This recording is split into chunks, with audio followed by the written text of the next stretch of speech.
पूजा का प्रारंभ किसी खास देवी या देवता को खुश करने के लिए हुआ था, ताकि देवी देवता की पूजा करके उनको खुश किया जा सके और उनका आशीर्वाद प्राप्त किया जा सके।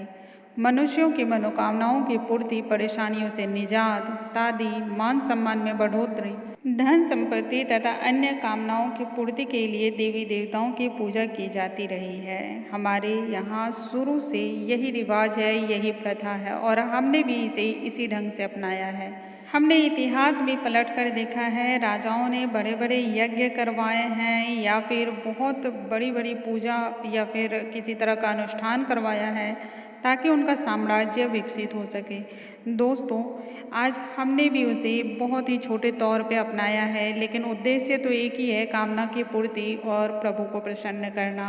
रोज की पूजा अर्चना हम आज भी उसी नियम से करते हैं। हो सकता है पूजा करने का जो तरीका है उसमें थोड़ा बदलाव हर किसी में आया है, लेकिन आज भी हम भगवान को भोग लगाते हैं, टीका लगाते हैं, स्नान कराते हैं, जैसे बहुत सारे ऐसे कार्य हैं जो हम रोज अपनाते हैं और उद्देश्य सबका एक ही है, मनोकामना की पूर्ति या फिर प्रभु को प्रसन्न करना। भौतिक सुख सुविधाओं की वजह से ही आज भी भगवान को याद किया जाता है।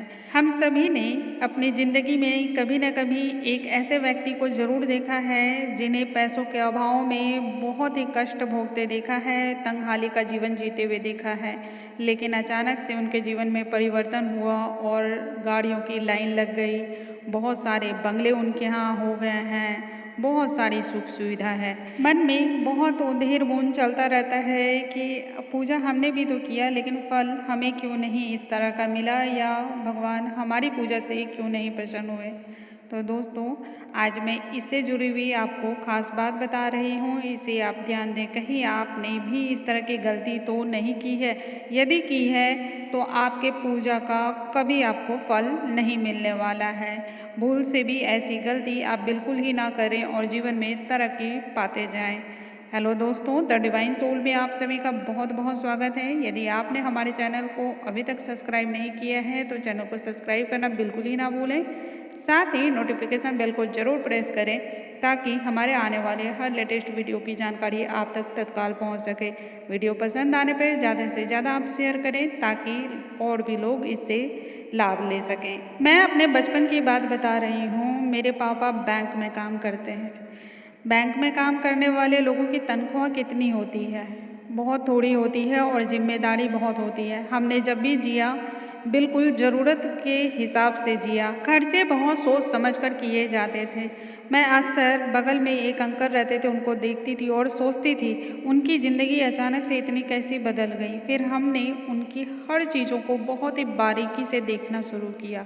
मैं अक्सर उनके घर आती जाती रहती थी और जब मैंने देखा कि उनके यहाँ की दिनचर्या क्या है और क्या बदलाव है जो उनके यहाँ है और हमारे यहाँ नहीं है, तो हमने भी अपनी ज़िंदगी में इसे अपनाया और अपनाने के बाद मानोगे नहीं, आज मैं आपसे बातें कर रही हूँ। आज मैं बहुत ऐशो आराम में हूँ, बहुत ही सुख सुविधा के साथ हूँ।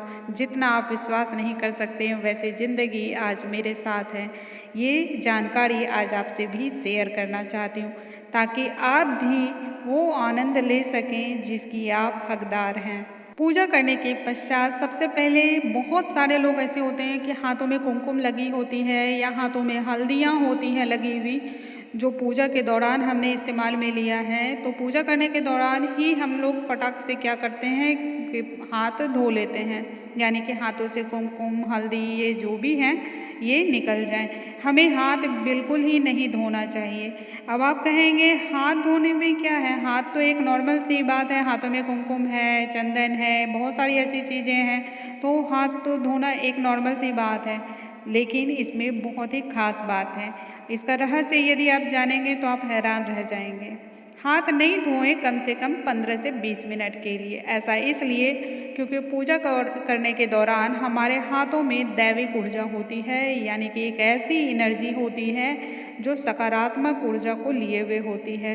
उसका प्रभाव हमारे पूरे शरीर पर, हमारे पूरे व्यक्तित्व पर तो पड़ता ही है, साथ ही घर के हर कोने में आपको एक पॉजिटिव वाइब्रेशन साफ महसूस होगा, फील होगा। आप इसे बहुत अच्छी तरह समझ सकते हैं।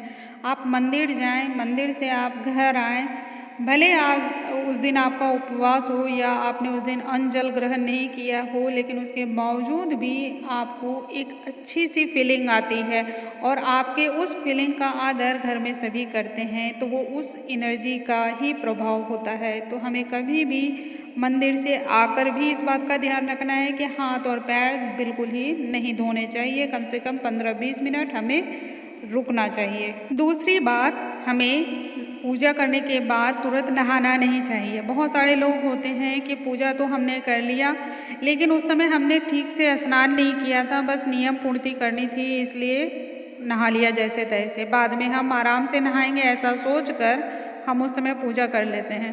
पूजा करने के बाद उठते हैं, कभी किसी ने शैम्पू कर लिया, कभी किसी ने नहा लिया है, तो ये गलती भी नहीं करनी चाहिए, क्योंकि उसमें भी खास बात यही है कि दैविक ऊर्जा होती है जो समाप्त हो जाती है।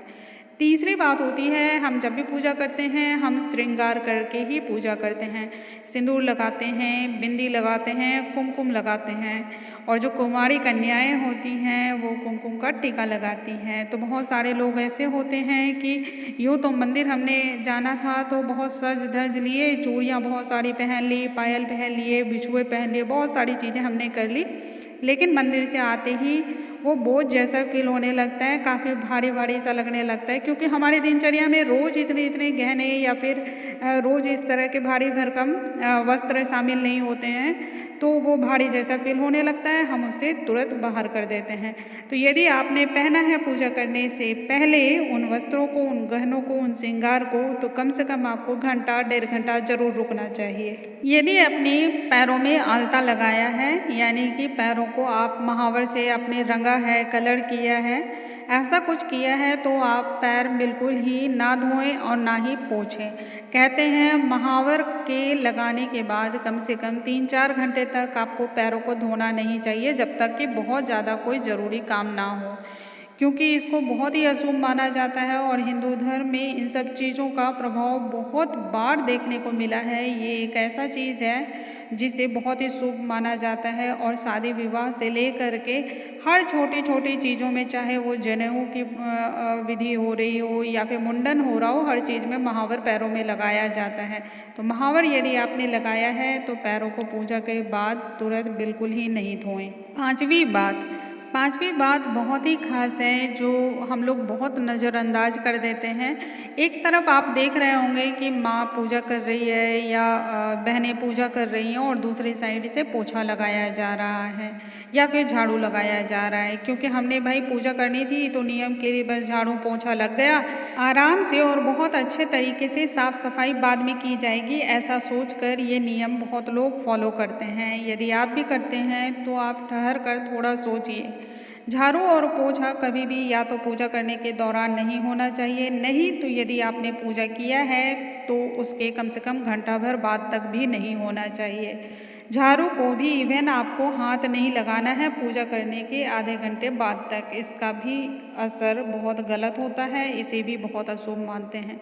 दोस्तों, ये ज़िंदगी में ऐसी छोटी छोटी बारीकियां हैं जो हर गृहस्थ जीवन में हर किसी महिला को झेलनी पड़ती है या फिर इनसे 2-4 आंखें करनी पड़ती है तो ये छोटी बात, लेकिन इनसे बहुत सारी समस्याओं का आपका समाधान हो सकता है। तो ये जानकारी आपको इसलिए शेयर मैंने किया क्योंकि मैंने खुद इसे अपने जीवन में अपनाया और उसे देखा फायदे क्या होते हैं। इस तरह की और भी ढेरों जानकारी के लिए आप लगातार हमारे चैनल पर बने रहें। अगले वीडियो में एक नई जानकारी के साथ फिर से मिलेंगे, तब तक के लिए हमारा प्यार भरा नमस्कार।